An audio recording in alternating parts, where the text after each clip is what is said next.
স্টারলিংকের খরচ আপনি দিতেই পারবেন না, কারণ সেই 2014 সালের পরে কোনো নির্বাচিত সরকার আসেনি। শুধু 6 তারিখ আর 9 তারিখ যে দুটা ক্ষতিকর চুক্তি করেছে তাই না, তারা এর আগে আরো চুক্তি করেছে, যেমন স্টারলিংক বলে একটা কোম্পানি, মার্কিন কোম্পানি, তার সাথে চুক্তি করেছে এই কথা বলে যে আমাদের ইন্টারনেটের খুব ভালো অবস্থা হবে। সেই স্টারলিংকের খরচ আপনি দিতেই পারবেন না, সেই স্টারলিংক কারো পক্ষে বহন করা সম্ভব না। এখন সরকারি বিভিন্ন প্রতিষ্ঠান হয়তো করবে এবং ভর্তুকি দিতে হবে। তারা সেই সময় এই সরকার এই 9 তারিখের চুক্তির আগেই এলএনজি চুক্তির একটা লম্বা চুক্তি করেছে, তারা এলএনজি আমদানি এবং এলএনজি আমদানির চুক্তি করেছে অন্তর্বর্তী সরকারের, ইউনূস সরকারের এমন ব্যক্তি চুক্তি করেছে যখন পেট্রোবাংলা, যাদের দায়িত্ব হচ্ছে এই সমস্ত চুক্তি করা, পেট্রোবাংলাই জানতো না। এইভাবে সরকার পরিচালিত হয়েছে। তখন একটা নির্বাচিত সরকার বাংলাদেশ পরিচালনা করবে, এটা আমাদের বহুদিনের দাবি, বহুদিনের প্রত্যাশা। কারণ সেই 2014 সালের পরে কোনো নির্বাচিত সরকার আসেনি। একটা নির্বাচন অনুষ্ঠান হবে, সকলে ভোট দেবে, একটা নির্বাচিত সরকার আসবে, তারা নিশ্চয়ই জনগণের স্বার্থ রক্ষা করবে, এটাই তো একটা প্রত্যাশা। নইলে নির্বাচিত সরকার আমরা কেন চাই?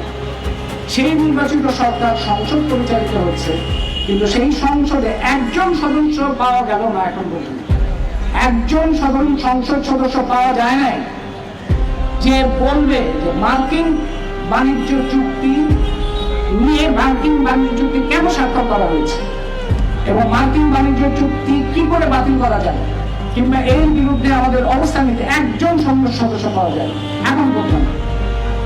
এরা আমাদের জানা যে এরা গণতান্ত্রিক ব্যবস্থা চালাবে, বাংলাদেশের স্বার্থ রাখবে। কিভাবে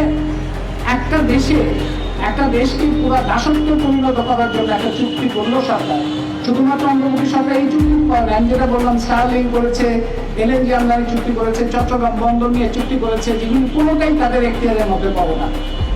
সেই সময় আমরা দেখেছি যে ঐক্যমত্য কমিশন এবং ইউনূস সাহেবের যমুনায় একের পর এক সভা হচ্ছে এবং সব নেতৃবৃন্দ যাচ্ছেন, চা বিস্কুট খাচ্ছেন, হাসি ঠাট্টা হচ্ছে, তর্ক বিতর্ক হচ্ছে, কিন্তু কেউ অন্তর্বর্তী সরকারকে বলে নাই যে এই সমস্ত চুক্তি আপনারা করবেন না, আমরা শুনি নাই। তাহলে আমরা কিসের মধ্যে আছি? এবং এই দলগুলোকে, সরকার এবং এই দলগুলোকে তো আমাদের একটা জবাবদিহির মধ্যে আনতে হবে।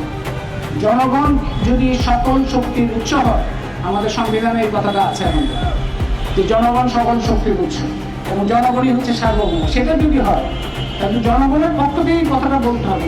যারা নির্বাচিত হয়েছে তারা যদি জাতীয় স্বার্থের বিরুদ্ধে কাজ করে, তাহলে জনগণের দায়িত্ব হচ্ছে তাদের এই ভূমিকার বিরুদ্ধে দাঁড়ানো, শক্তভাবে দাঁড়ানো, যাতে তাদের বাধ্য হয়, যাতে এই ধরনের একটা দেশ ধ্বংসী, দেশ বিনাশী এবং প্রজন্মের পর প্রজন্মের জন্য ভয়ঙ্কর বোঝা এই চুক্তি যেন কোনোভাবেই বাংলাদেশে না হয়।